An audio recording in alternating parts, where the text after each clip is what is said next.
Okay, we are back once again. Happy to be here. So, question for you. So, we're going to be talking about football today and our love of the sport. All right. Spoiler alert. But yeah, so if you could have one job anywhere in the NFL, what would it be? And why, I guess. So you're looking at, I mean, you could even pick, running concessions at a stadium or something. Like, I don't care. Just something involved with the National Football League. All right. Yeah. Sounds good. I think I've had that thought before, so I think I could answer to that. Okay. Yeah. All right. Well, we'll talk about the end of the show. All right.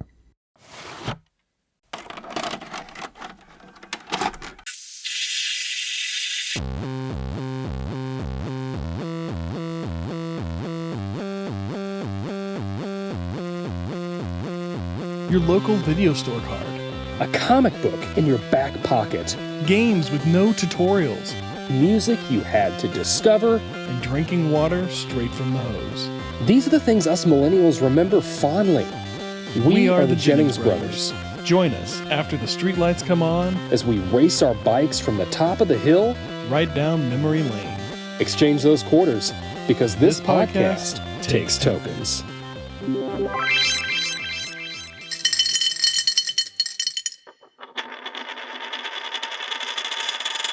Okay, yeah, here we are. And again, we're going to be talking about, oh man, our love for football. I mean, I wore my Mahomes jersey tonight, special for this episode. I've got a Trevor Lawrence one, and I was going to wear that, but I'm like, I got to support the home team. Yeah, but golly, man, I love me some football. Yeah, Manchester United, go team! Yes. Okay, maybe we should clarify American football. Oh, yeah. Okay. Yeah, go Chiefs. Yeah. There we go. Yes. Yeah, I never really could get into. I'm going to say soccer, but the rest of the world calls it football. I had never been able to get into that sport. Me neither. Yeah, I'm sure there's. Yeah, basketball. You can't get. I can get into. I can't get into basketball. I can get into basketball. It depends. I can get into baseball if I'm there. Yeah, like I don't really like watching it on TV so much. Yeah, but if I'm there, I can get into baseball. Mm-hmm. Basketball, I can't really get into. Mm-hmm. Hockey's the only other sport that I really enjoy. Oh yeah, I mean hockey. You're in it just for like the brutality of it, Oh yeah, it's gladiators. Yeah, it is on ice. Yes, it's football on ice. It is exactly, yeah. But the thing like that, I think that I like about what I like about football that I like over the other sports is I can realistically watch every game of the season for whatever team I'm wanting to, watch. Like you're watching baseball, like where they've got 100 and nobody can unless sometimes you're retired. They'll play 2 games in a day. Yes. Football, 1 game a week. Yep. And then you got to bye week. Give you a week off. Yeah. Yeah. Exactly. Yeah. So I don't know. I love that I can. That I can realistically catch everything on it. But so do you've liked football as long as you can remember, right? I mean, yeah, pretty much so. Yeah. So like, I mean, as a probably in my single digit days, mm-hmm. I don't think I acknowledged it or really recognized it. It wasn't until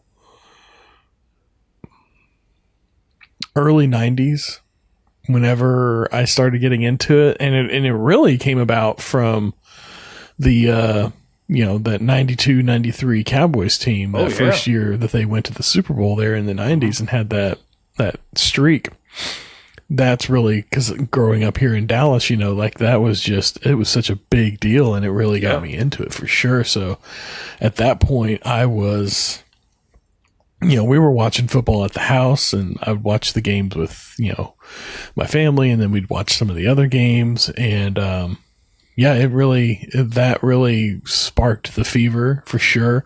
And I feel like there is no football like 90s football. Like, I feel like before that, it was a little too unkempt, a little too wild. There maybe weren't enough rules and regulations in place to kind of keep things fair and even and going well. And then I feel like late 2010s or late 2000s, 2010s era, they started to get a lot of rules stacked in, and a lot of things that really slow down the pace of the game and really kind of like, it's not as enjoyable. And maybe it's just nostalgia. Maybe I'm looking back on football and thinking that it was a lot more enjoyable as a kid, and I'm really just watching the same game through different lenses now, perhaps. But I feel like I enjoyed it more as a kid, but I still enjoy football to this day, and I watch it every chance I get, no matter, I don't want to say no matter who's playing, but if most teams are playing, I'm going to sit down and watch the game. But there are some teams that I'm not going to watch.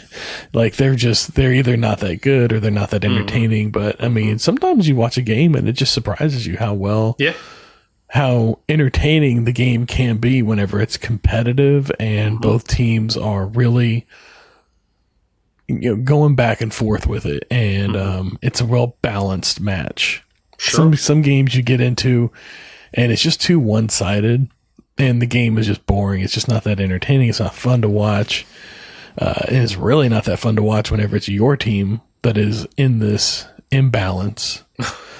So, for me, it was that really got me into it. I remember growing up, you seemed to be really into the Raiders for a while. I was. And believe it, I mean, here I am, a huge Chiefs fan. I was wondering, was that like a thing to just kind of like dig at dad a little bit, who was a big Chiefs fan, or? Nope. It was because back then I didn't know much about football. I would watch it occasionally with dad.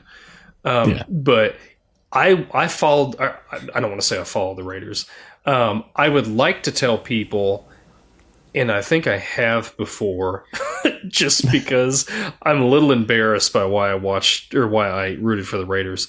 I used to tell people that it was because of Bo Jackson, because he was great. He played NFL. He was running back for the Raiders, and then in his off season, so to speak, he played outfielder for the Kansas City Royals,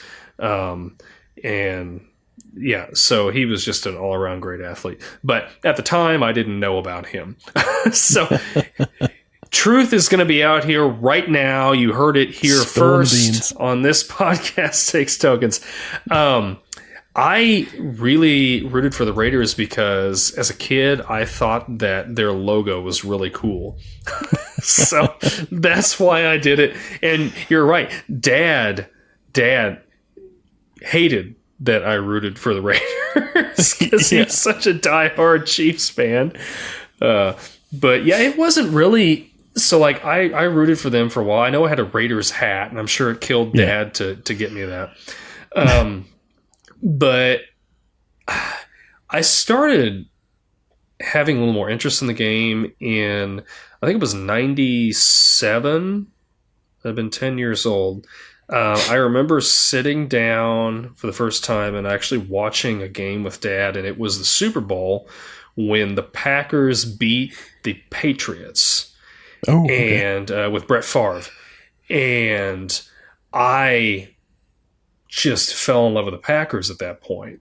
And I think that was also around the time, it may have been earlier that summer. I don't know. Did you go with us to Wisconsin?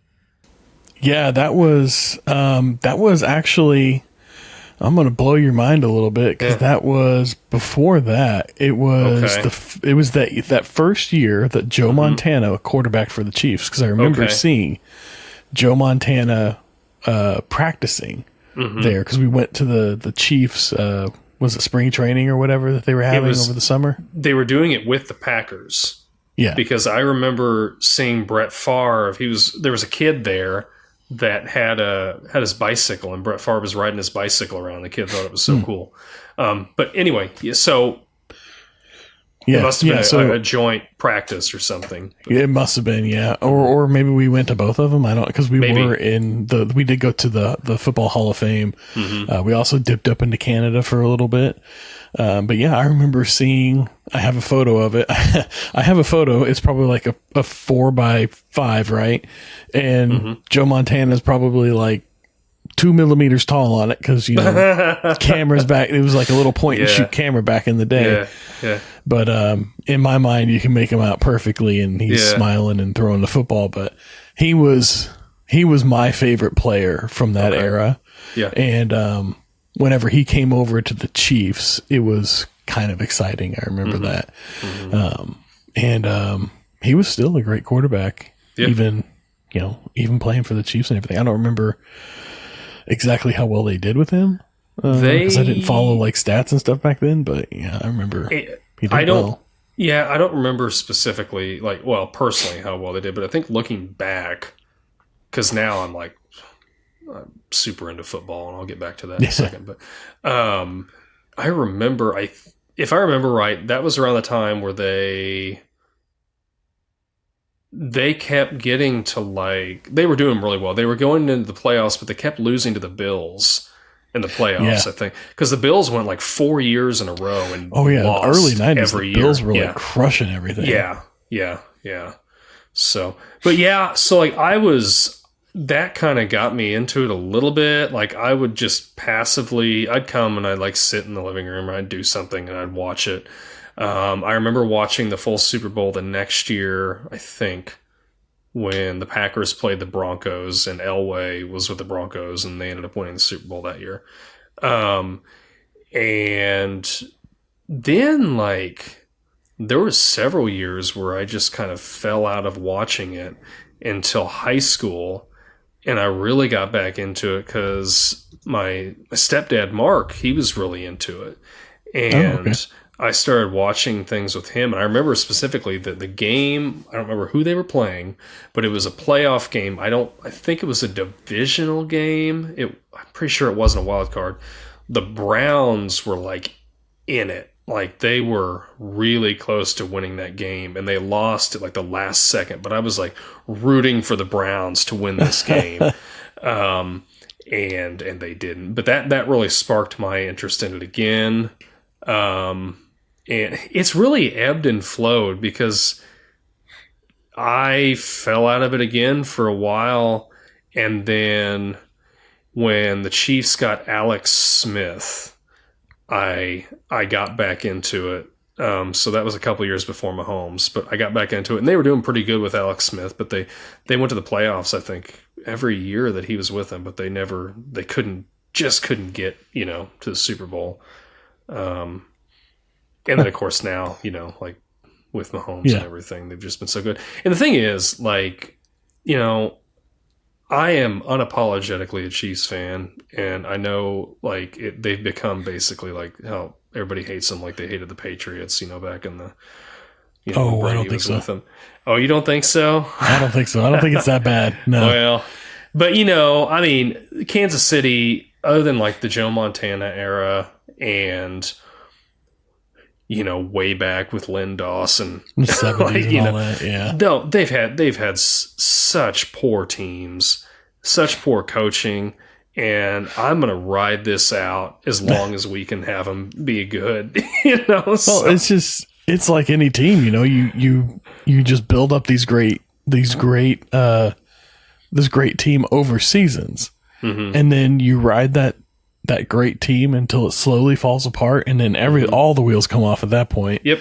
And you basically have to just break it all down and start over from scratch, which it's that breaking it down process that takes years, and then you get to build it back up again. And some teams are unfortunate in their timing that they build up great teams at the same time that maybe a couple other teams are building up really great teams. And if that first team had just come along a few years earlier, they might have had a couple good seasons before, these greater teams came along. But yeah, like that's those ebbs and flows. I mean, right now here in Dallas, we're in one of those, like, we haven't had a good season in forever. In the early 2000, mid 2000s, 2005, 2006 era, we kind of felt like it might be coming again. Like truly, I mean, every year you come around here and they're like, oh yeah, this is our year, Cowboys year. But I feel like that's every team. Every team's like, this year's our year. Yeah.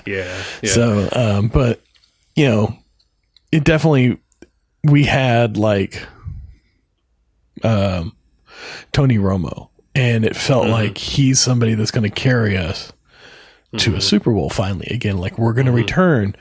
And then again, the wheels just fell off so quickly with it. And before you know it, it's just, and I think it's that we put these hopes and these dreams on these young quarterbacks on their shoulders. And we really pushed them to do these great things and take our team, to lead our team into the end zone, into the Super Bowl, if you will. And they just, they can't do it by themselves. No. So they need a good team around them. And if you don't have a good team built up around them, then it's just going to fall apart. And you're going to put too much pressure on that young quarterback, and they're going to burn out too quickly. And then where are you going to be left with? Not a great team. And that's why the Patriots were so good all those years, because Brady wanted a good team around him, and he intentionally took pay cuts so that they could pay other players. And, I mean, history shows it paid off big, But, and Andy Reid's done a good job of building up the Chiefs over the past 10 years. Yeah. Yep. And I mean, and back to your point with like teams that are out there that are, they're just like, they're a year late or something, getting, I think the Bills is a good example of that. Like on paper, the Bills should be like, they should have won a couple Super Bowls by now, but it's, there's just a few other teams. Like you look at Cincinnati's really good, and of course Kansas City, all these other teams in the AFC that have built them, they're just one tier above them, and it's I mean, they don't always, any given Sunday, I feel like any team can win. Like that's another thing that I like about the sport. Like it doesn't matter. That's the beauty of the NFL. Oh, it is. It doesn't matter how good a team is or how bad a team is. There could just be one day where the team, the 0-13 team is just killing it that day on firing on all cylinders. The refs are just on their side, calling all the wrong calls.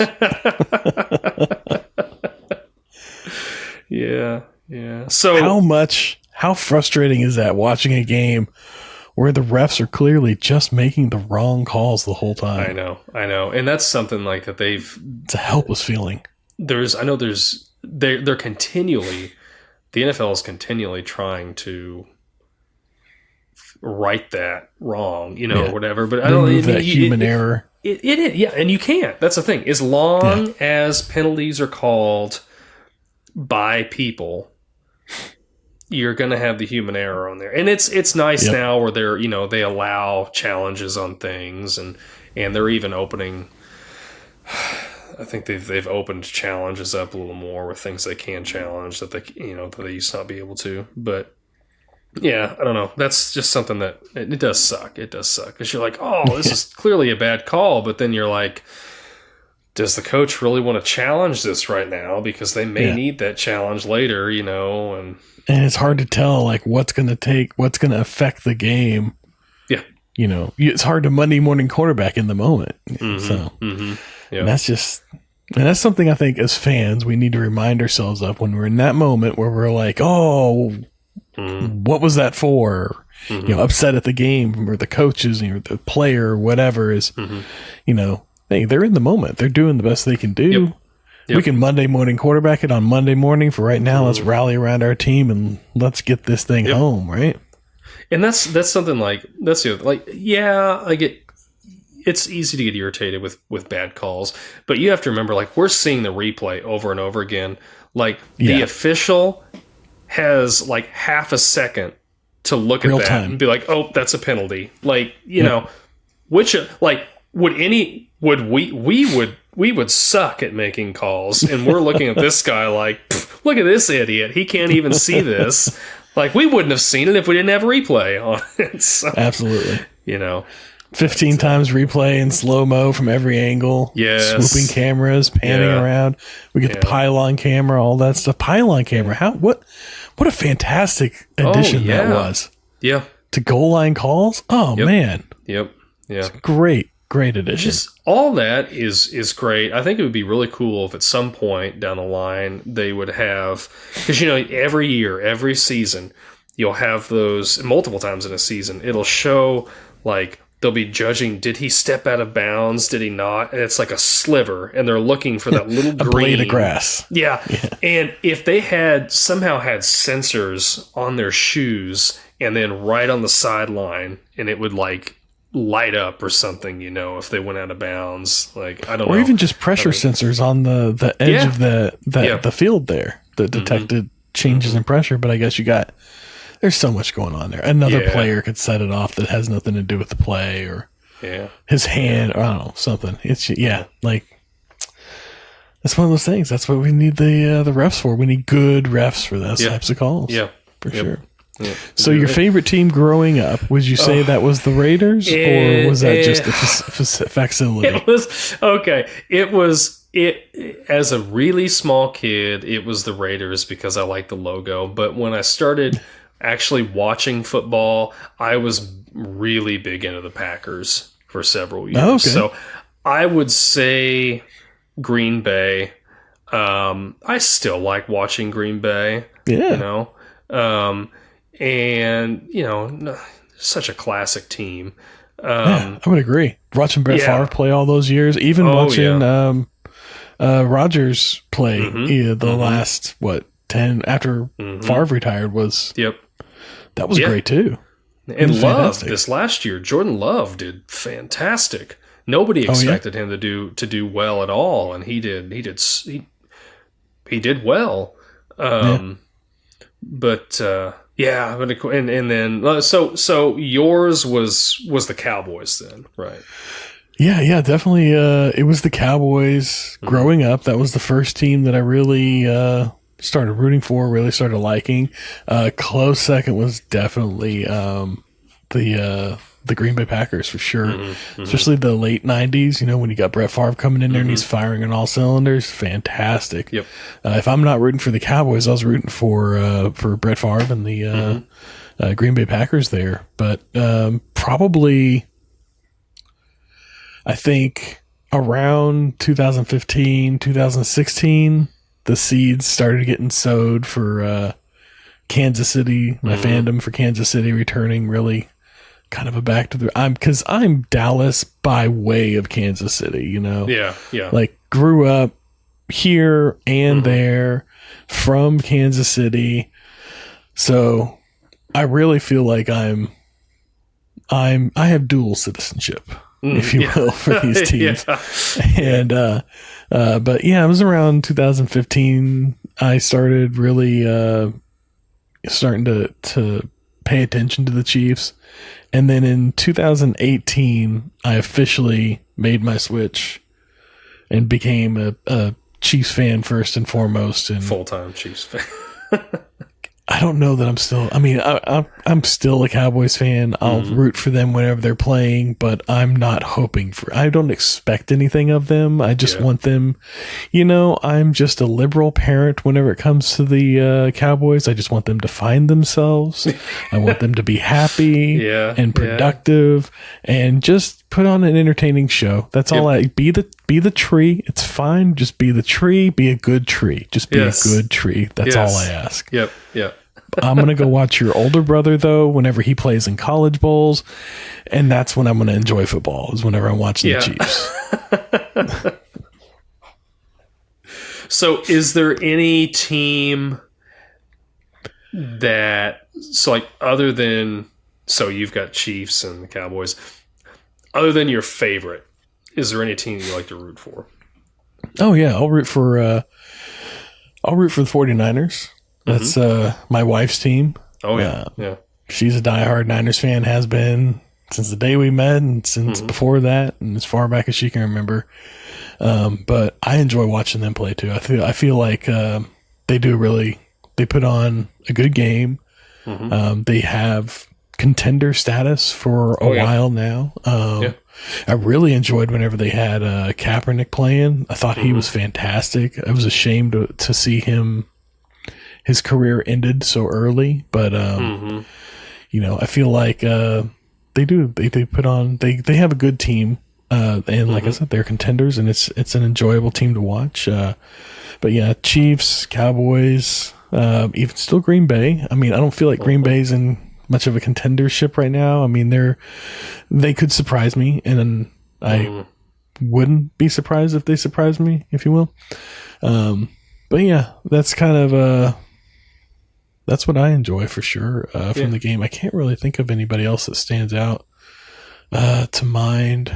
I guess New York, if they're playing, I'll check in on them usually. What, Jets or Giants? Oh, Giants, yeah. Jets, I forget the Jets even have a team. Yeah. They were supposed to have a good team last year, and then Rodgers played 3 plays, and then he was out for the rest of the season. They had a really, really, really good defense last year, but their defense they could only do so much. They were getting tired because their offense under Zach Wilson was just doing terrible. And they were off the field in no time, so the defense is just getting so worn out. But the first half, the defense would do phenomenal. But maybe they'll do better this year with Rodgers back. Yeah.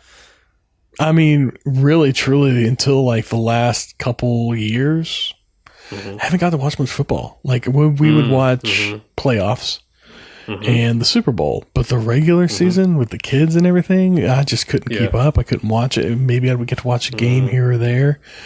But the last couple of years, I've been able to watch maybe a game once a week, every other week. And some Sundays we'll sit down and we'll watch 2 games. And it's great. But for the most part, the kids keep you busy. You don't really get to sit down and watch the games. And I used to record them, and I'd come back and watch them later. But once you know the score, it's not as entertaining. It's not as fun. And the score is just plastered everywhere. So... I just watch them when I can. Before we had the kids, whenever me and my wife started dating, we watched every single game that we could watch. We would spend our Sundays at the bar watching the games, in a sports bar where you could watch every single game. And that was our Sundays usually, or at home watching the games, as many as we could. We even would chart out the week and just kind of between the two of us make picks, who do you have in this game, and we who's going to win the game, not necessarily picking the score, but just picking who's going to win in the game. We kind of developed this way of doing it where we'd start the season with 20 points or something like that, and each game you could divide your points out based on who you thought was going to win. And so you could if you thought one team was definitely going to win, you could just put all your points there, but you had to put 1 point on each game somewhere. And so sometimes we'd have the same, and sometimes we'd have different picks. And we would just kind of play this game and see who could get the highest score by the end of the season. It was a lot of fun. We didn't really do it for anything other than ourselves, but I mean, for bragging rights. An Excel nerd like myself, it was fun to build an Excel spreadsheet around this and also sit there and watch football. So we enjoyed it for sure. Does your wife enjoy the game with you guys? No, she doesn't. Landon, Mindy doesn't like watching it. She doesn't mind going and watching a game in person, but she's just not really a sports fan. Landon occasionally will watch with me, but not too often. Harper's 8, so whenever she's not that interested in it. So I am by myself in this house when it comes to football, which is fine. But I need to cut back. I last year was I spent way too much time because I would we go to church, and then when church is done, I'd come home and immediately turn on the game. And I will have usually the game going, one of the games going on the TV. I have NFL Red Zone on my iPad. And then I will watch the full games that I can while Red Zone's going. And then I will watch Monday Night Football. I will watch the Thursday night game. I will watch sometimes I'll have a Saturday game. I watch every possible game that I can because I love it so much. It doesn't even have to be any teams that I have anything invested in. I just love football so much. And but yeah, you got me beat for sure. I like it a lot. I like it. When I said a couple of years ago I really got back into it, die hard, this is my jam. All right, true test. Yeah. Do you watch college football? Not so much, unfortunately. Okay. Not so much, but you do? I do watch it some. I don't watch it near as much as I do. There's too many games to watch. I don't think you could. I don't think anybody could keep up with all the college games. No. That's insane. I'll watch Mizzou play, and, I don't know, just other whatever's on. If there's something on a Saturday, I'll watch it. I don't get as invested in it as I do with the NFL. I just can't get behind college football. Yeah. I mean, I get that it would be really entertaining if you went to that college, but I don't go to college, so I have no investment in it. So for me, it's just kind of it's like a high school game. I'm not going to go watch a high school game. Yeah. I don't know. If my kid was playing, I'd go watch a high school game, but yeah, I don't know. One thing that is kind of fun watching the college is knowing okay, some of these guys are going to be in the NFL, so you're kind of have an eye out for some of those players, but yeah, I don't know. I mean, there was, what was his name?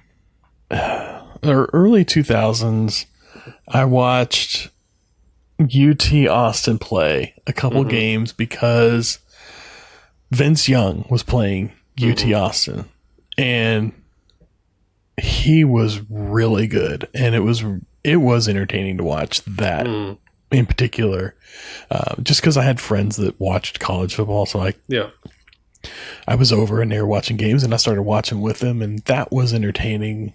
And then especially because I don't know if it was the next year or whenever he got drafted pretty early, and I forget where he went, but there was all this hope behind him. Oh man, he's going to be the next big quarterback. I think he was a first round draft pick, and I think he was the first round draft pick that year. And, we were all expecting him to go off and do stellar, and he did good, but he just kind of disappeared. I think he may have ran into some troubles. I can't remember, but he just kind of faded away. I don't remember what happened to him, but there was definitely a lot of at least around here, oh, this guy's going to be big. He's going to go off and do. He's going to be the next big quarterback in the NFL. But yeah, I remember watching that and enjoying it, and watching some of his plays, his scramble plays and everything, and it was impressive and definitely pro level. But then I tried watching more the next season, and I just couldn't get into it. It just wasn't for me. Yeah, I don't, it's so weird. You'll have some players that excel, obviously, in the NFL. Yeah, and you got some that don't. And I think a lot of it is, some of it's coaching, some of it's the team that they're with. Yeah. Some of it, I think, is that I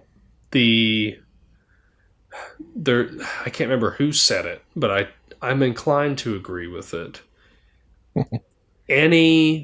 The worst team in the NFL could beat any college team. Okay. Because it's guys at a professional level.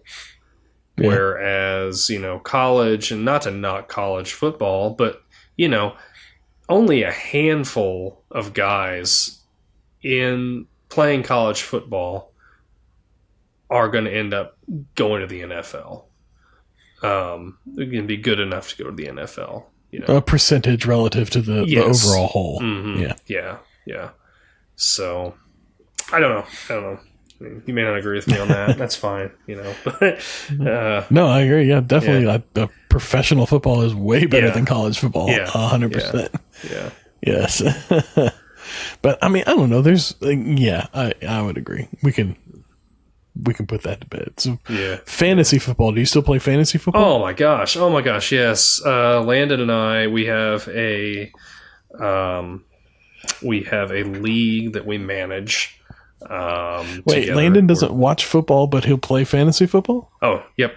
He'll occasionally watch part of a game with me, but he loves fantasy football. I got him into it a couple years ago. He's a stat nerd. Yep. I got him into it a couple years ago because I decided just one day, I'm like, I'm going to try this out. And I got on one of the ESPN fantasy app or whatever, and you can just join a random league. So I did that, and I did terrible. But I had fun with it, and then I got to talking with him about it. And like the middle of the season, we started like a small league, and it's grown. We're actually kind of a bigger league. We've got 12 teams, so it's 12 different people, and it's a lot of fun. And that's part of the reason why I watch so much football, because I pour over that. And then I'm kind of a stat guy. I will look at, I'll look and see who's playing. And so with fantasy football, if you're not familiar with it, the beginning of the year, you have a draft and you start drafting players. And I think you've got a total of 16 players on your team. You've got running backs, wide receiver. How we do it, we draft every position like on the offense that really has something to do with the ball. So you've got your quarterbacks, your running backs, your wide receivers, your tight end, and then your kicker.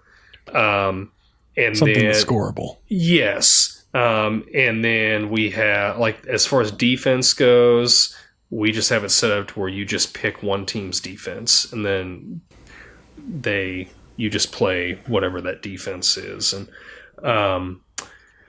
but I pour over. How do you score defense? So they score it on how many points they've allowed, or if they start out with, I think, 10 points every game. Defense starts out with 10 points.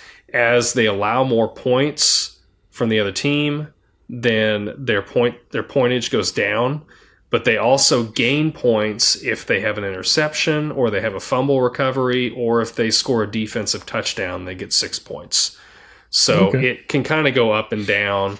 There's a lot of stats involved with it that I like. Like, I like to look and be like, okay, this team's offense is really, really good. This team's defense is really good, but I don't think they can handle this offense. So and there's a lot of trading and dropping players, and I won the league last year, so I'm not to brag. Yeah, not to brag, but my love for fantasy football is on par with my love for real football. And I tried to get our dad to play it, and he told me not so gently, no, I don't want to play that. I think that's stupid. So, okay. And then he kind of backed up, and he's like, I don't mean you're stupid for liking it. He's like, I just don't understand the stats and the enjoyment of doing all that. And I'm like, that's fine, Dad. That's fine. I'm with him. I don't enjoy it either.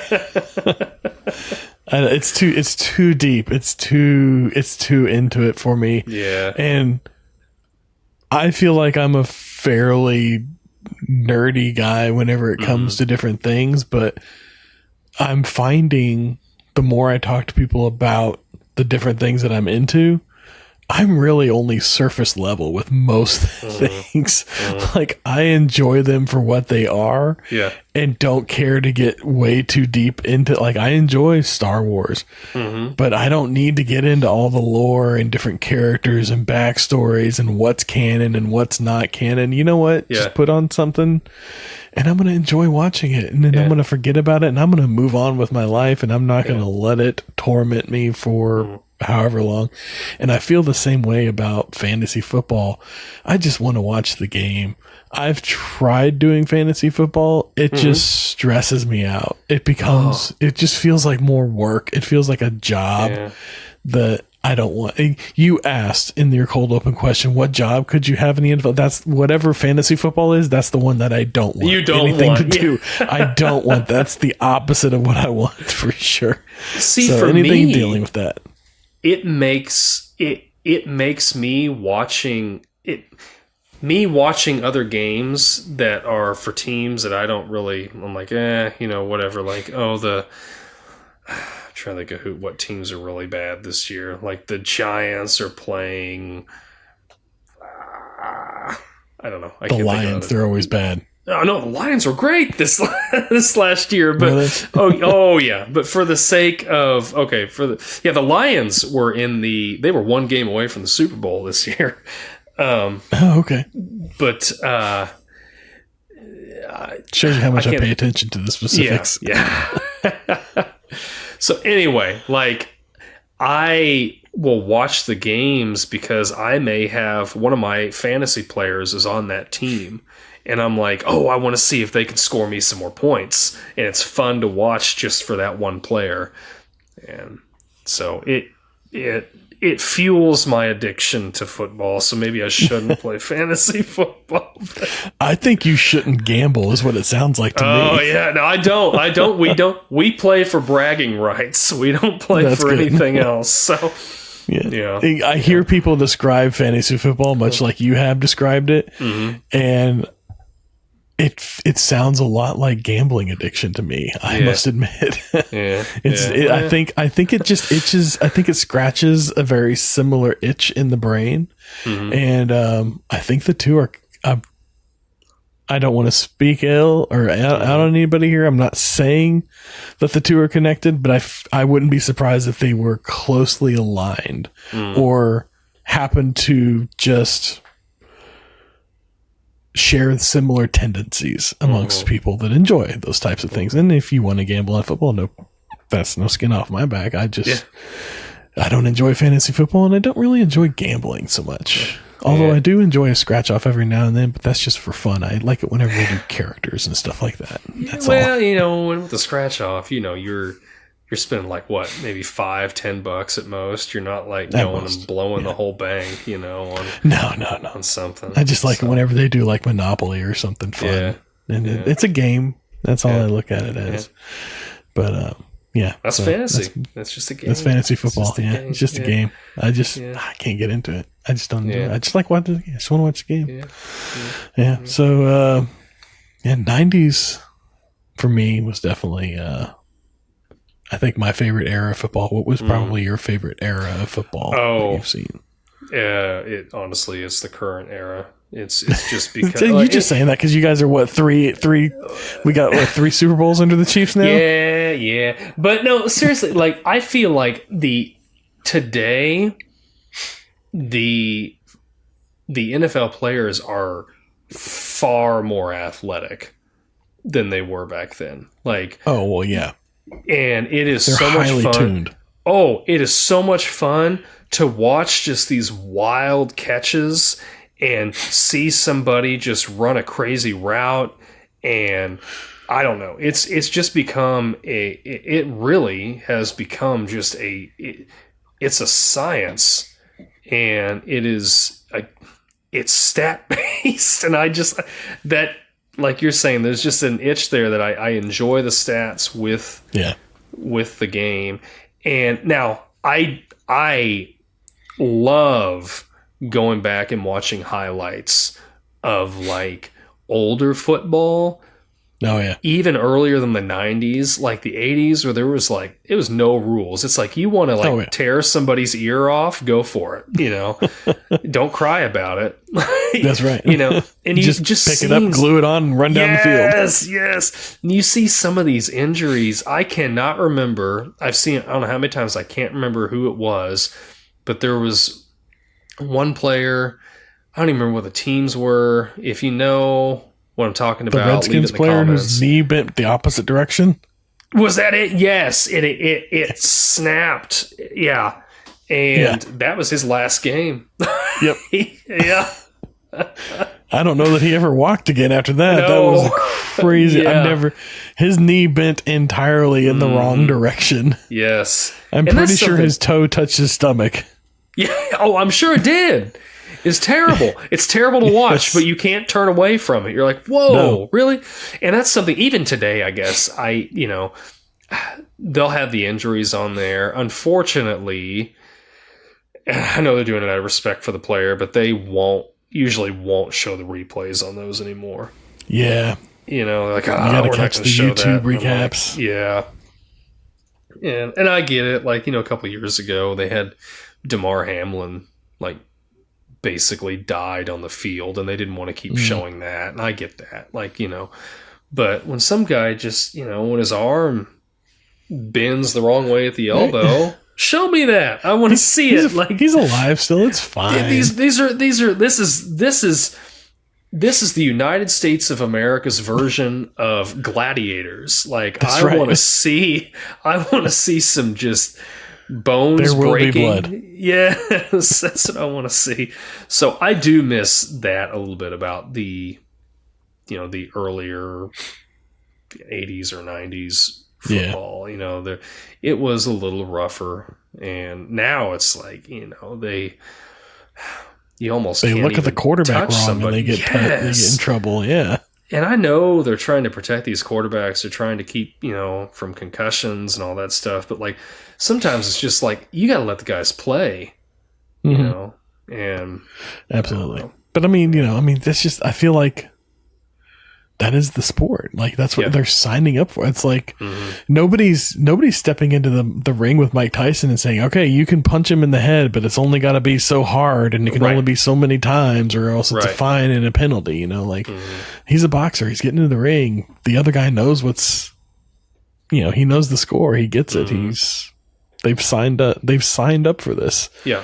They're on board. And I feel like that's the same way with the NFL players. Nobody's under any illusion that they're going to go out there and play an entire professional career without being hit or injured.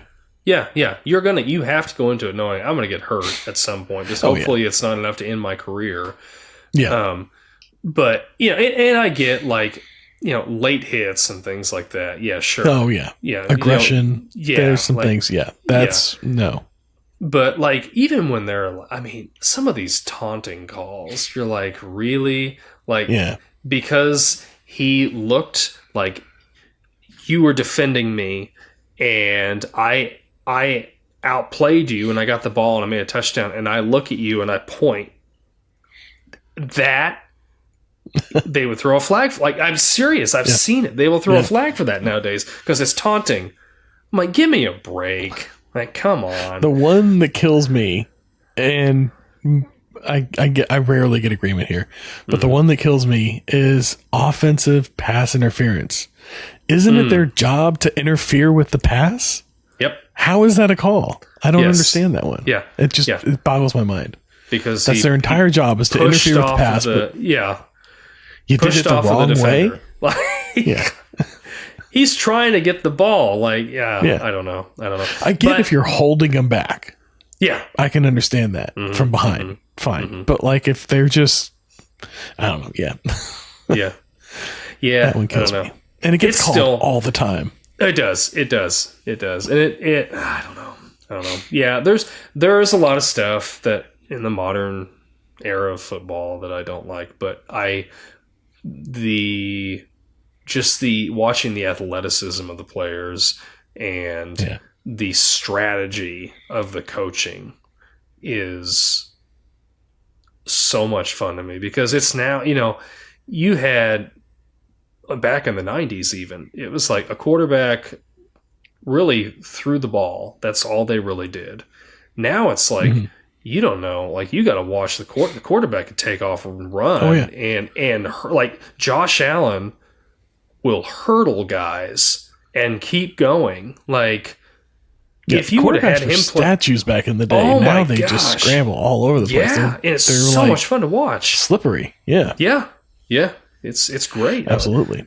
Sometimes even it's like they'll hand the ball off to the running back, and the running back will pass it. Like, nobody has a set. It's almost like nobody has a set position anymore, and I don't know. That's what I like about modern. Keeps it dynamic for sure.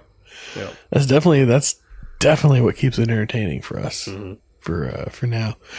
I have an interesting fact, and I don't know how to get it in here, so I'm just going to put this one out there. Let's just hear it. Yeah. I'm going to propose it as a question, I suppose. Do you know who introduced the score bug? The little reticle that goes in the top corner and tells you the score of the game all throughout the game.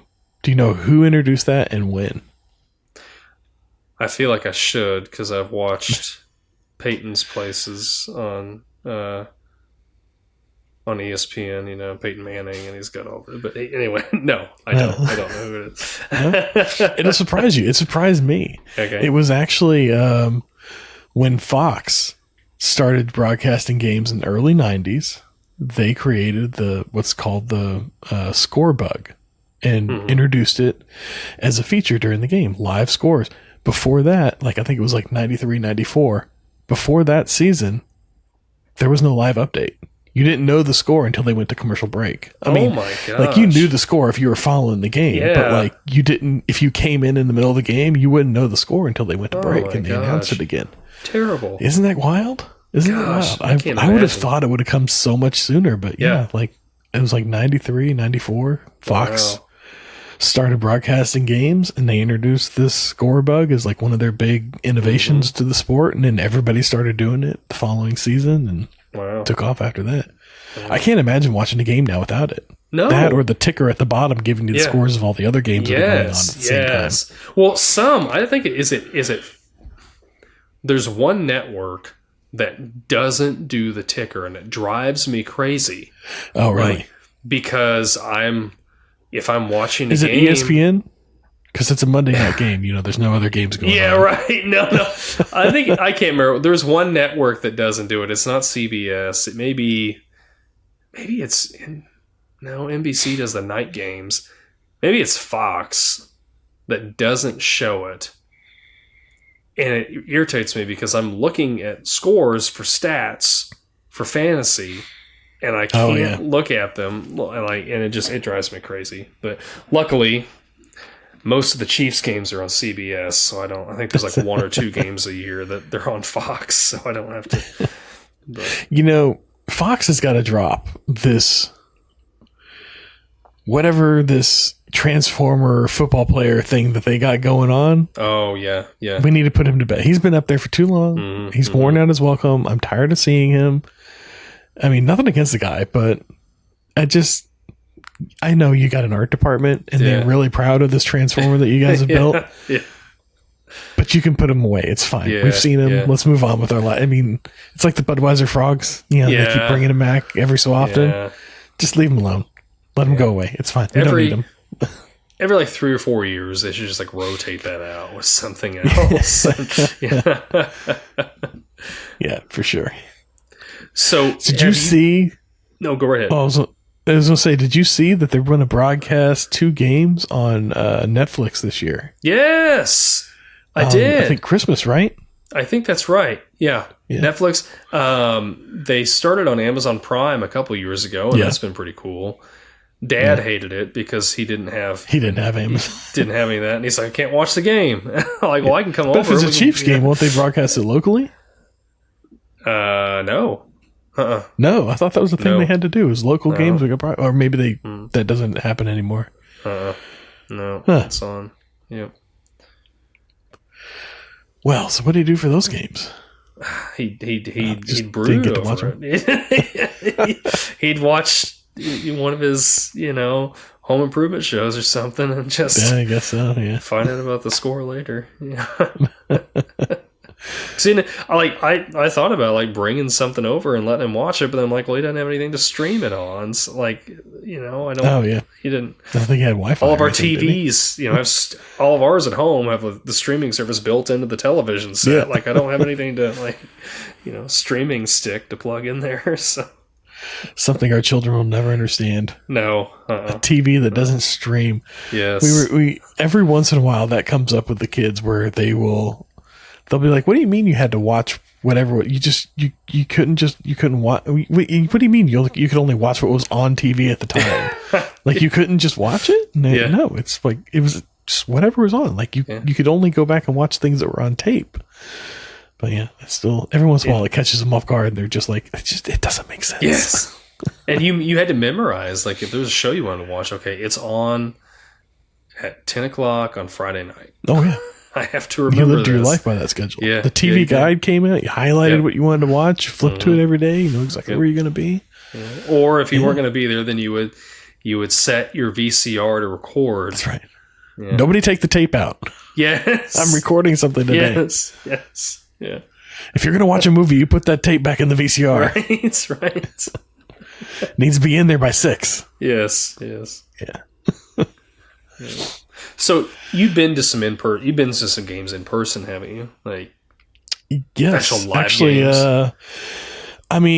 So 2005 and 2006, I think it was the last few seasons that the Cowboys were in was known as Cowboy Stadium before they moved to the new AT&T Stadium.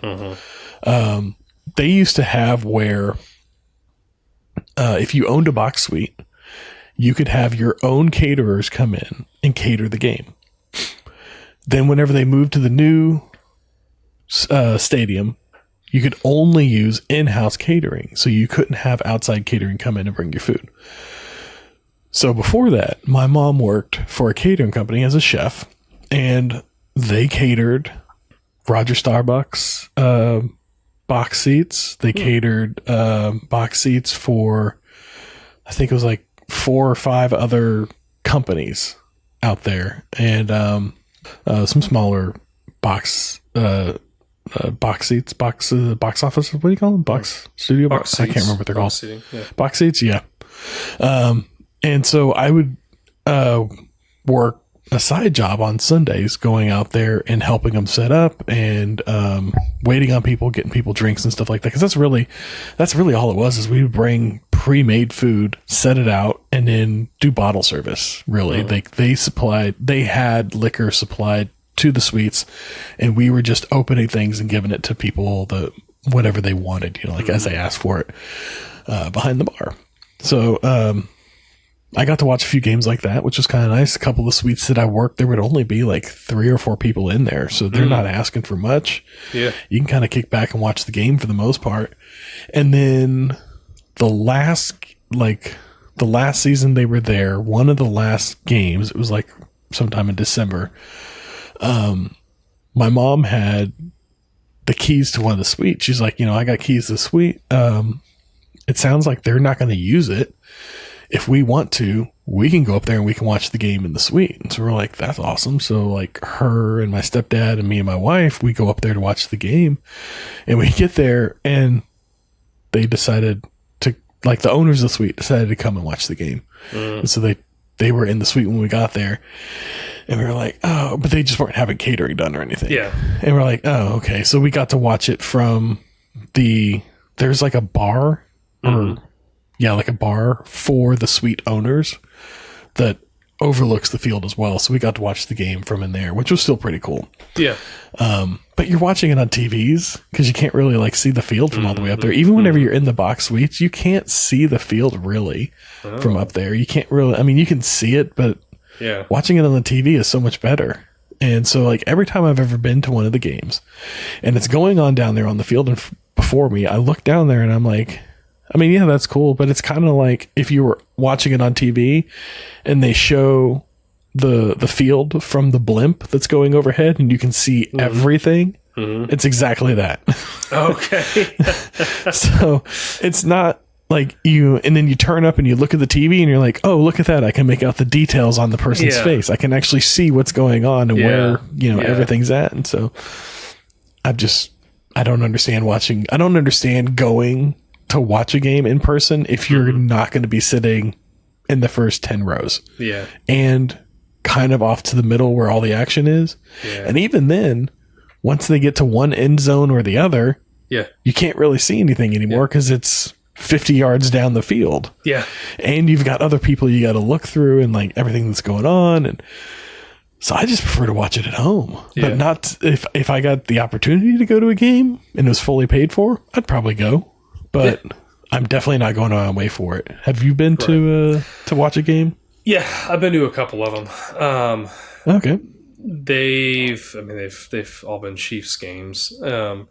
But my favorite one that I went to, so my buddy David, he was a season ticket holder. And him and another one of my friends, Matt, they held season tickets. And Matt couldn't go to a couple games. I can't remember what was going on, but he couldn't go. So Dave asked me if I wanted to go. So I was like, yeah, I'll go. And the first game was that I went to. It was the last game where Phillip Rivers played as a Charger.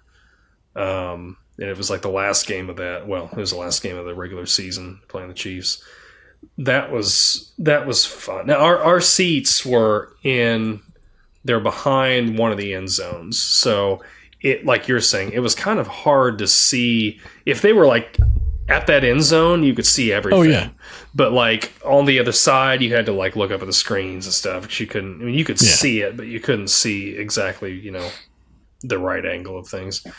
But that was fun because we were heckling Phillip Rivers. Not that he could hear us, but we were heckling him. And then another game I went to with him, it was Chiefs had gotten in the playoffs and they were playing the Texans. I think was it a divisional round game or was it wild card? I can't remember. But that was the game. It was, oh my gosh, it was so cold out. I've got a picture. I was looking for my phone, but it doesn't make any difference. I've got a picture. We were on TV for that game. Oh, wow. Yeah. But they were playing the Texans in a playoff game. The Texans, like the first half, they were up like 21-0. And everyone was getting like super discouraged. There was this guy that was sitting like 2 seats in front and over from me. And he was drunker than a skunk. And he had his cell phone. Every time something bad would happen, like if the Texans scored or whatever, he was smashing that phone on the seat in front of him. He had it tacoed in half, like his phone. And there was like, in front of us, there was this guy and his like, probably 11 or 12-year-old son.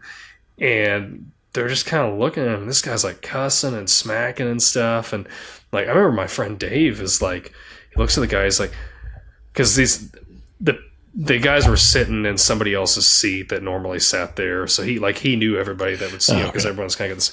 He's like, sorry, this guy's normally not here. And I'm sorry your son's having to deal with this. And, right. And, anyway, the Chiefs ended up coming back and winning that game. That was an incredible experience, just being with the crowd there, because it was just like, oh my gosh, they're going to win it. They're going to win it. And they came back from this huge deficit and they won. And it was electric in there. It's the best game I've been to. It was so much fun. Yeah. And what was even funner was to be able to look over at the guy that had broken his phone, and he's like staring at his phone, can't believe it's broken. And I'm like, you broke that, and they ended up winning the game. For nothing. Yeah. Yes. And even if they didn't win the game, right? What does that serve? Yes. Yeah. But that was a good game. That's crazy. That was a really fun game to be at. And then, you know, on a non-professional level, like, you know, Landon, my stepson plays in the band at school. So, like, we go to all the high school local or the home games for the high school. And, you know, those are kind of, I mean, they're fun.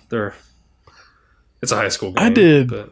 I did my senior year, I did high school football games because I was the photography editor for the paper and the yearbook. So I got assigned with several of the football games to go and shoot.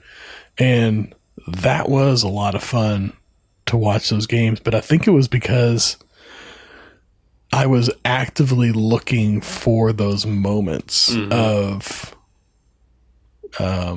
emotion to capture. And yeah, there's definitely, like, when people are into the game or the players are really into the game, there is an electricity in the air that is contagious. And it's whenever they're running high, it is a fantastic feeling for sure. And if you could bottle that up, man, I'd take that every day. Yep. Oh yeah. Well, yeah, I'm ready for some football this season. Oh yeah, I am too. I'm ready for some football. Yeah. So, any final thoughts on the game, the sport, the love of it all? That's just a passion. It really is a passion. Like, for me, like other things we talked about on the show, clearly I'm passionate about. I'm passionate about games. I'm passionate about movies. I'm passionate about music. Football is another passion. I love it. Yeah. Enjoy the game. Just enjoy the game for the sake of the game. I think that's why it was so easy for me to switch from Cowboys to Chiefs. It has nothing to do with really like who's doing better or anything like that. It's just a love of the game, and it's just a lot of fun. And it's really easy to get into a game that isn't one of those teams, that isn't one of my favorite teams, as long as it is a good matchup. Yep. And that's, yeah. That's something like that, you know, I'd asked you earlier, like, is there any teams you always root for or whatever? And there's some that, like, so obviously I root for the Chiefs. For whatever reason, I can't tell you why, I like the Jaguars. I've always rooted for the Jaguars since they, you know, came into the league in, I think, the late 90s. Mid 96, I think, 97. Yeah. I've just always liked them. But, like, there's other teams, like, it's very common for me every year. I will be watching a team and I'm like, or I'll be watching several games. I'm like, oh, this team's really good. Like last year, it was the Texans. Because they've got like new, they got C.J. Stroud. He's a new quarterback. They've just got a lot of young talent. They're D'Amico Ryan, their coach, he's like a fairly new coach. He's a younger guy when it comes to coaches, and they did really well. And I think this year they're going to be really good. And I like seeing those teams that have traditionally not done well start to do well, and I just love watching the different athletes, and yeah, it's just, even like you're saying, even if I don't have a team that's playing that I'm rooting for, I'll watch the game because it's almost like the whole season is almost like a season of I've talked to Mindy about this, my wife. It's like watching a season of a television series, because there are, like, you've got all these injuries that come up. You've got these trades that happen. You've got these crazy, like, comeback wins. And it's just like there's all this drama, really, that comes out of this one game, all this excitement and everything. And it's just like watching a narrative unfold. So now the conspiracy theorists can jump on board and say, well, there's a script involved, whatever. But, yeah, I don't know. I really, really love football. I gotta say, like, whenever I'm watching those teams or those matches where it's not one of my teams, I find myself just rooting for offense. Like, whoever is on offense, I'm rooting for the offense. I want to see the score. I want to see the payoff of winning or of scoring a goal after putting in the effort. And unless it's the Patriots, and then I'm always rooting against the Patriots. But yeah. But yeah, that's football, man. It's just a lot of fun. And you sent that photo earlier about the movies that you found at a garage sale recently. You picked up some DVDs, got a good deal on them, and I've never seen Remember the Titans. So I think that's what we're going to do next week is Remember the Titans. Because I've never seen it, so I'm going to watch it for the first time. You've seen it before. You're going to rewatch it, and then we'll get together and discuss it. Yeah. So, yeah. Yeah, I like it. And with that, we've reached another checkpoint, my friends. Sharing is caring. Reviews help a lot. And keep those tokens ready. Until next time, or right after this break. Right after this break, yeah.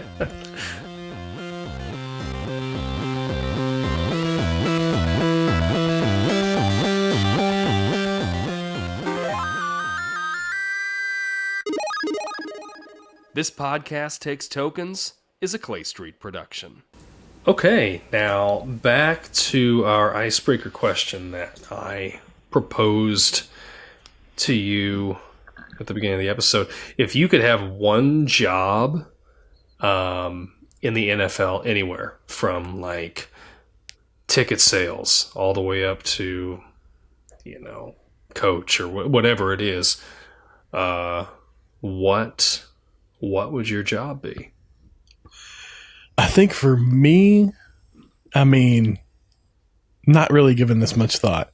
I think the person that creates the highlight reels for the team to rewatch, I think that would be a lot of fun.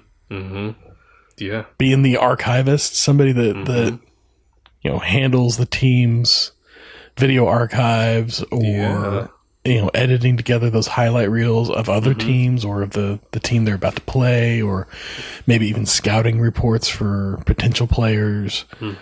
I'd enjoy that. Oh, yeah. Yeah, that would be fun. How about you? This would also be my dream job. I've told Mindy if we ever have an unlimited amount of money, I'm going to buy a football team, and I will just be an owner, and I will hire a manager and help with just whatever I need to. But just to be an owner would be great. You get to go to every game. You get to go to the home games. You get to go to the away games. You'd have great seats. You'd get down the locker room. You could talk with the guys because you own the team. You're paying them. So, by God, I can come and talk to you if I want to in the locker room. I can go down the field if I want because I own the field. I can, I get to go to the Super Bowl every year. I get to have input on rule changes. Yes, I would want to be an owner, hands down, no doubt about it. It'd be so much fun. All right, you could be an NFL owner, but it has to be for the Miami Dolphins. Doing it. I don't care what team it is. I don't care what. What's the worst team what's the team you would least like to be the owner for? Oh my gosh. Right now it's probably the Browns. Nah. I love the Browns. I've always wanted to root for the Browns. I've got a hat in the closet that's a Browns hat. But I am not a Deshaun Watson fan. And I think he's creepy, and I just don't like the guy. And but if that was the only team to to buy, then I guess I'm buying the Browns. Yeah. All right. Well, next time we get, I don't know, $500 billion together, make a dream come true. Yeah. Exactly. Well, all right. So that's a good cold open icebreaker.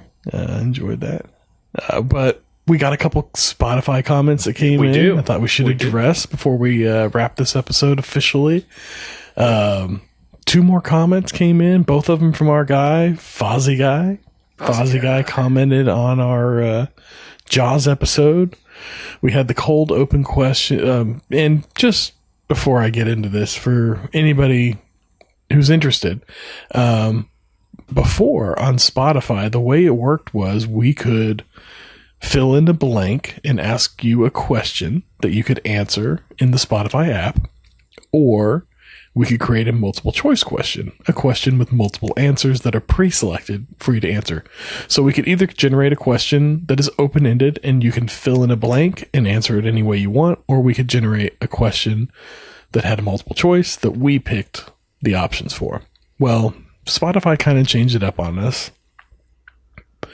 and they removed that open-ended option. And so now the only way it works now is you can either create a multiple choice question where you define the answers for the person to fill in, or for the listener to select from, or it's just a blank with no prompt, and the listener can submit a question or leave a comment. It's really a comment section in Spotify for the individual episodes. So we will no longer have a question on the individual episodes going forward. We're just going to leave that open-ended comments section open and hope that you join us in the future with answering that cold open question in the comments section. And Fozzie Guy has taken that upon himself. And that's what really has inspired this for me, is making that open-ended question our cold open question for you to answer. So with that, on the Jaws episode, we had the cold open question. If you could remove one thing from existence, what would it be? And Fozzie Guy answered, I would find out all there is to know about Bitcoin and then make it so that it never existed. And then I'm going to create Bitcoin.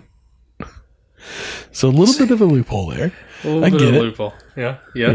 But I don't know, man. Bitcoin, that seems kind of tricky. That seems like a lot. It's an undertaking. It's dropping right now, isn't it? Like, maybe, yeah. But I mean, I guess if you get on at the beginning, you'd be set. Especially if you got them early ones. I have to make a confession. I know. I'm familiar with what Bitcoin is, but I don't really know how it's used. Have you ever played a game that has in-game currency? Yeah. That's it. Basically. Okay. So it's just like a secondary, like a digital currency.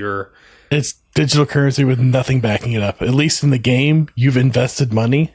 Yeah. Into Bitcoin era. In Bitcoin, there's no investment. I mean, there are people that buy it for real world money, but theoretically you don't have to. You can generate it through whatever complicated procedure there is for mining I've heard about Bitcoin. Yeah, I've heard that. But there's nothing backing it. So it's got as much value as, say, Roblox or Fortnite loot crates. So how do you make money with it then? Like, if you could mine it, then you could turn around and sell it for real world money to people that are willing to pay you money for it. It's essentially like if you came across, I don't know, Club Penguin bucks, and somebody wanted it and was willing to pay you for it, you could give it to them, and they could buy it off of you. Okay. It's like anything in our economy. The value is whatever people are willing to pay for it. Okay. And that's just what it comes down to. So can you buy things with Bitcoin online then? You can if they accept it, but there was a point where more and more places were accepting it. Like you could use it in PayPal. Like you could buy Bitcoin on PayPal and you could pay for things with it. It was becoming that mainstream. But then it just kind of, a few years ago, it seemed like it crashed out and everybody just backed off of it and people stopped supporting it in a lot of places. I remember whenever we went to Vegas the first time, they had machines where you could buy Bitcoin and it would print you out a little receipt. Wow. And you'd have, your Bitcoin number or whatever it is there. For whatever reason, I don't know why you'd want to buy it at a Bitcoin ATM in the middle of a McDonald's in the middle of Las Vegas, but you could have. It was a thing. But yeah, like it's one of those things that's it's only as valuable as people are willing to invest in it. Okay. And Fuzzy Guy likes it. So Fuzzy Guy, I mean, that's a smart idea. Yeah, definitely. Like if you could create it, there was a guy back in the early days of Bitcoin who spent, it was like, I think some pizza place accepted Bitcoin and he spent hundreds of Bitcoin on a pizza because it was worth like pennies at the time. So he had to spend like all his Bitcoin on pizza, but it was all Bitcoin that I guess he mined or something like that. So it wasn't really worth anything to him either. And so he basically traded it for like $10. Well, fast forward like 10 years later, and that Bitcoin that was worth pennies was suddenly worth like $40,000 each. Oh my gosh. So you got to imagine, yeah, like if you could invest early whenever it was worth pennies and then turn around and sell it whenever it's worth tens of dollars or thousands of dollars or whatever. Yeah, there's your. Yeah. Wow. But yeah. Wow. Okay. Yeah, don't invest in Bitcoin. I would not recommend it. Fozzie Guy, I admire the idea. I'm sorry, I just don't understand Bitcoin. I've never used it, but thanks for commenting. I appreciate it. So. I don't think most people understand Bitcoin. Yeah. And Fozzie Guy, I feel like you would spend a lot of time trying to figure out Bitcoin. But if you want to be the one to invent it, go for it. Yeah. I say go for it. I mean, it caught on. People invested. Anyways, so Fozzie Guy also answered our cold open from The Mummy. Okay. I can't remember exactly what the cold open question was, and I just copied this over before we jumped on, so I haven't had a chance to go back and listen to the episode. So context clues, you're going to help me remember the question. Yeah. I think it was our time loop question about living from 15 to 50. In a perpetual time loop. I think that's right. I don't remember the rest of it. There was like another component to it. Would you rather type of situation? Yeah. And he answered that he would like to live in the time loop from 15 to 50. However, he says, I feel like He says, I feel like you played it safe with your answer on the topic. Yeah, when things would happen in your life, but I feel like knowing certain things I know now, I would make a few better choices. Like I wouldn't blow my entire paycheck on my first job. I wouldn't blow my entire paycheck at my first job on anime and video games all the time when I was younger. I would save it and buy stocks when a certain company came out, or as soon as I had enough money to do so, I would take some risks and see what happens. I agree. I feel like that was kind of along the same lines of my plan is study the stock market, study maybe some, the lottery would just be a good trigger to some copious amounts of cash early on, but then definitely like investing in stock markets and, different companies and things like that as they come up to grow that wealth. Of course, you have to start it over again at the age of 50, which would be that'd be kind of irritating to get 35 years. You'd spend 35 years building up all this wealth only to have to like kick it back down and start over. I feel like after a few, talking about it now, after a few times through the loop, I feel like you'd kind of, money would become meaningless. Like almost, it would just be like, what's the point? Maybe you'd focus more on happiness or fulfillment in some other way. I could see like figuring out like, okay, I know like you're going to end up remembering after a couple loops what a certain lottery number is for, like the $3 million jackpot or whatever it is. Yeah. You get yourself enough money to live that next 35 years comfortably, or be able to do what you want to do without having to work. And then you go and you spend that time, unless you find joy in working, you spend that time doing something that brings you joy. So, I don't know. That's a good point. Can you imagine you're living through this time loop? And every time you go through the time loop, you know, you go through and you find your wife and you guys start living your lives together and you living this comfortable life and you're like, hey, you've always wanted to go to, I don't know, Paris. Let's go to Paris. You take her to Paris the first time. Ooh, it's wonderful. It's exciting. Y'all are having fun. Then the second time, you're like, yeah, okay, that was a lot of fun. But she's still, ooh, wonderful, exciting. We're having a lot of fun. And then by like the 10th time, you're like, yeah, okay, I've done Paris. We're good. Yeah, Eiffel Tower. Got it. Louvre. Okay, whatever. Move on. She's like, ooh, exciting, fun. First time. Aren't you having fun? So much fun. Yeah. No, I've seen it before. When did you see it before? I mean, it's, you know, on TV. I don't know. Yeah. It'd be hard to maintain that same level of excitement every time you did something for the quote unquote first time. That's true. It's true. Yeah. You just have to take her somewhere else every time. Yes. Mix it up every time. Go somewhere new. Yeah. And then maybe after a few, like 15 times or so, go, okay, now we're going to go back to Paris. What do you mean go back to Paris? I mean, we're going to go to Paris. We're going to go to Paris. Don't you remember we did this before? Oh, no, you don't. That's right. I would need a companion. I feel like I need a companion for this. Yes. Somebody who's in on it with me. Yep. Because it would be it'd be very lonesome. It would almost be like the living forever thing. I think that was the other component of is you could live forever at your current age. Yep. Yeah. Which, again, would be lonely and isolating. And, but you just don't know what's coming is the only caveat there. But so that's our Spotify questions. That's our episode for the week. It's a lot of fun. Looking forward to doing a movie again. I feel like the movies are much easier. Just watch a movie and then talk about it. Yeah. This one took a little more prep work. Yeah. I don't know. I felt like it.